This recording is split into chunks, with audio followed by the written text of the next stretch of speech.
Bengals defensive coordinator Lou Anarumo visits with us in the trenches with Dave Lapham, brought to you by First Star Logistics. And I'll tell you what, he is the defensive guru. He's the guy that puts together the sophisticated game plans.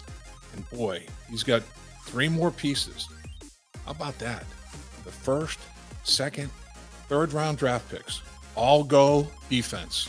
That hasn't happened in a long time. I mean, I know the Bengals went, I think, 2 picks for 2 picks in the draft in like 1995, maybe 3. And then to go defensive back, back to back. I thought they might double down on the back end, but to double down that early, that's doubling down. That's high stakes in terms of improving what you have available to you on that back end. And Lou Anarumo, brilliant what he did from a game plan standpoint for the Bengals defense last year. He's got some players that are going to allow him to do a lot more in terms of schematic this year. He's going to talk about these guys, what they bring to the table, how they bring it to the table. I think you're going to like a lot what Lou Anarumo has to say.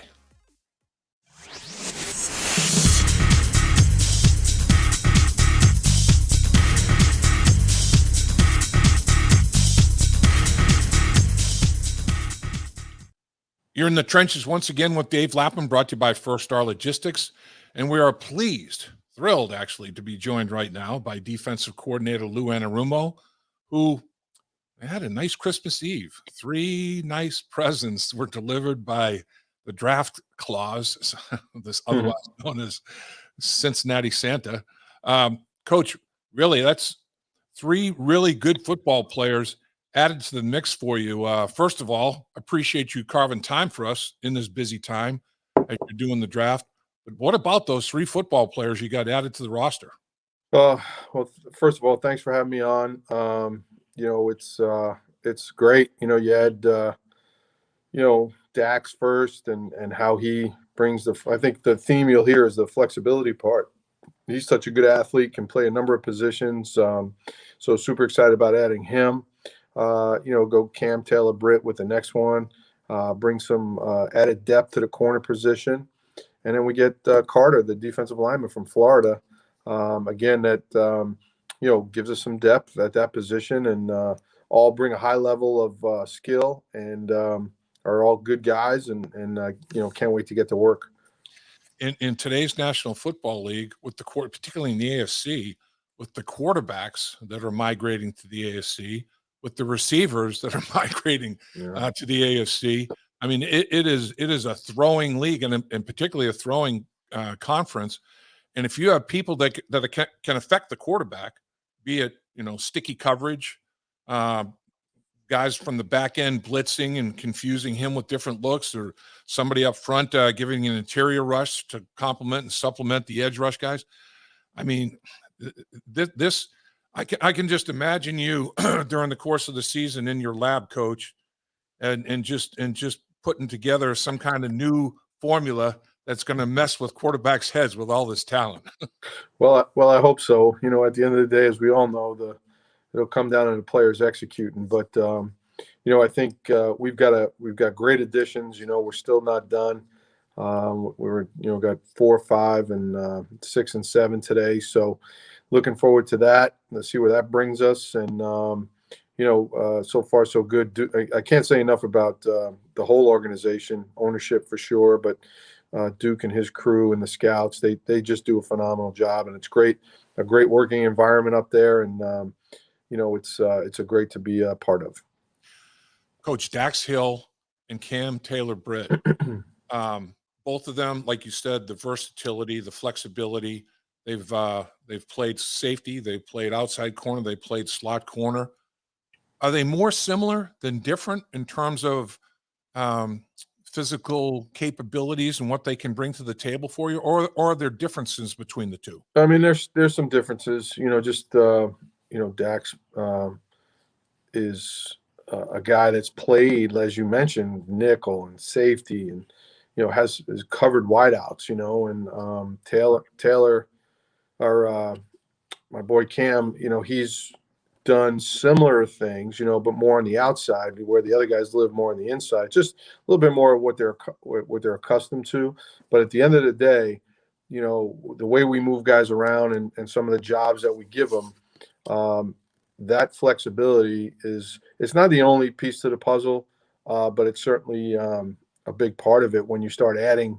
Okay, he can do this, he can do that. Oh, by the way, he's fast and he's got length and he's really good athlete. It just all adds up to getting a couple great guys. You hit something, Coach, that is unbelievably impressive. Both of these guys ran a 4.38. I mean, geez. I mean, a safety 4.38. You kidding me? To me, not only on the back end, but overall defensively, I mean, you about as got a good team speed as anybody in the National Football League at this juncture. Well, I've mentioned a couple times. We're going to have to chase around Lamar twice and Deshaun twice, and that's no easy task. And I think you got to win your division, the two of the premier quarterbacks in our league today, and so the more speed you have on the field, the better you'll be. The other thing that sticks out about these guys is, academically, the academics were important to them. Obviously, they were student athletes at their respective institutions, but they also seem to have very, very good football IQ. Is that a big deal when you watch tape of these guys? Is that football awareness evident to you? Yeah, you certainly want guys with great instincts and always, never guys that are playing with blinders on per se. And these guys have shown that they do have that good football awareness and instincts, and play with good vision, good visual awareness of what's going on around them, and that's huge. The other thing that you've done so well with respect to chasing these quarterbacks around, like you've described, is you from time to time have had different guys in the spy role, Mm-hmm. and my feeling is you have more spy candidates than the FBI, CIA now, with a couple more just added, and you can spy at almost every level, and Yeah. Sam Hubbard has spied for you, and Yeah. Logan Wilson has spied for you, and guys in the back end have spied for you, and everything in between. I mean, having that kind of flexibility, you may have multiple spies handing off spy duties during the course of a play Yeah. coming up. I mean, that's some crazy stuff, isn't it? Yeah, it's nice to have. Again, it's always nice to have, pieces at your disposal, and as you mentioned, just so the other team just can't say, well, it's going to be Logan who's going to be the guy spying, or it's going to be, Sam that's going to drop into coverage and then, potentially go get the court. It's a bunch of different guys, so that only helps our flexibility for sure. You made mention of this, and it's a more than valid point.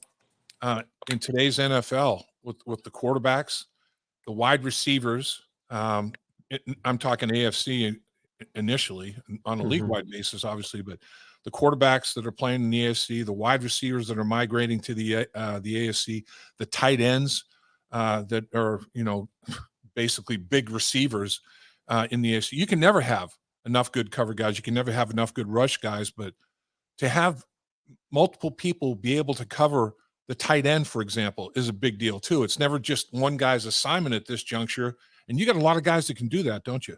Yeah, big part of us being successful last year was Trey Flowers coming in and Yep.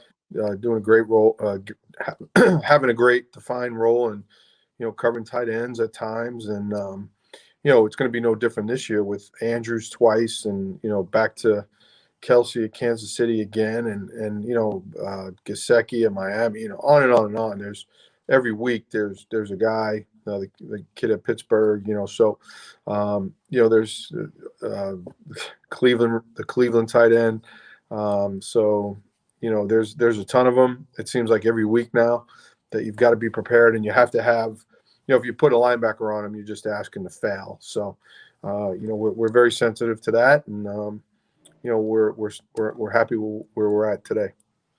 And the thing is too that you've had 7 and even 8 defensive backs on the field. That you see that around the league, and guys, not only do they have to cover, they have to be able to tackle too, and that's something that seems like both of the picks that you have can get people on the ground, can't they?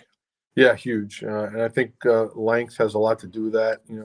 Some of the shorter arm guys have trouble not only getting balls out, but they struggle tackling. When you have longer levers, if you will, you become a better tackler immediately. So, these guys won't be perfect early. Nobody is. Even the best players that I've ever coached, it takes some time to get used to the NFL. But we're couldn't be happier with the guys that we have. Both of these guys seem to be very competitive, and Cam Mhm. Taylor-Britt was very good with his phone press conference that he had after he got Sure. drafted, and he was talking about how he just going against Stanley Morgan when they were both in Nebraska was like iron sharpening iron, and it was a competitive. He seems to be almost a larger than life personality that brings high energy. I mean, he seems like he's going to be a fun dude. Yeah, and that's another element that we liked. I want guys to be that way. Especially the corners, they're usually bouncing off the walls and having fun, and and you have to be that way, and you have to have that mindset as a corner because every play can be a touchdown or a big play for us, and those guys have to have that competitive nature on every snap. If they don't, they'll get beat, and then oh, by the way, being able to rally and come back and after you give up a play, because even the best ones do.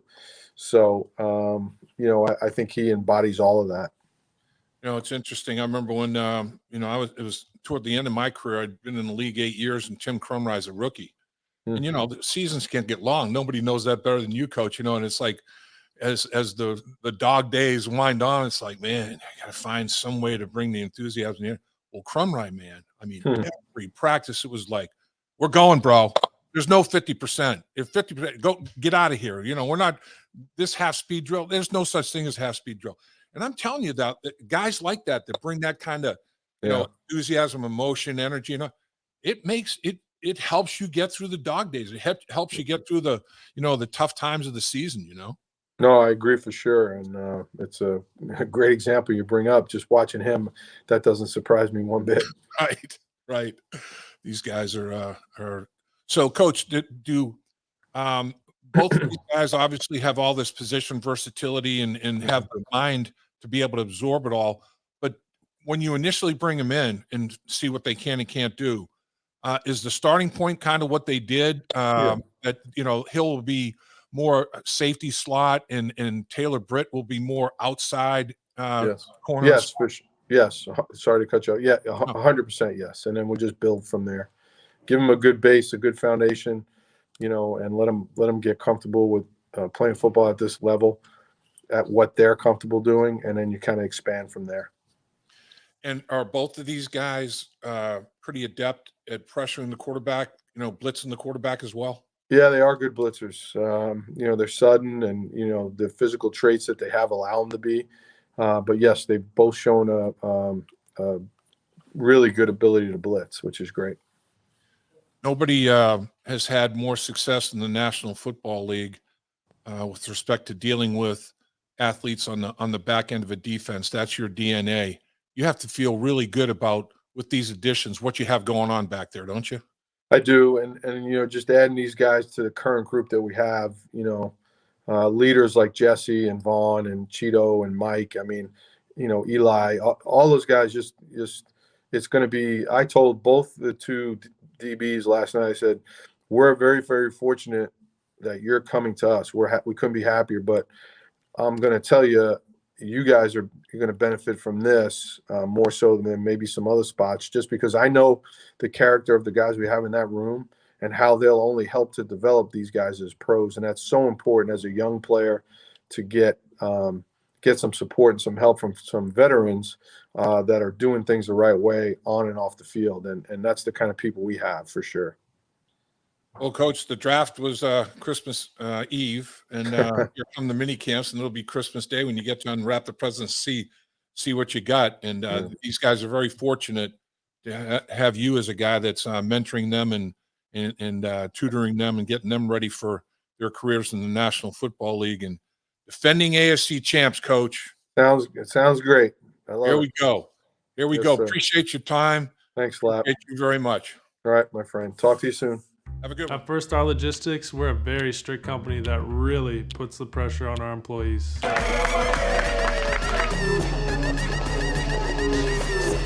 Brakes? What are those? That's what I'm talking about, Icky. Get the body right, then the mind's right. You know. Gotta get that body right. That's right. Yes, sir. Become a star with a chance to earn the highest commission percentages in the industry as a freight broker agent. Check out firststarlogistics.com.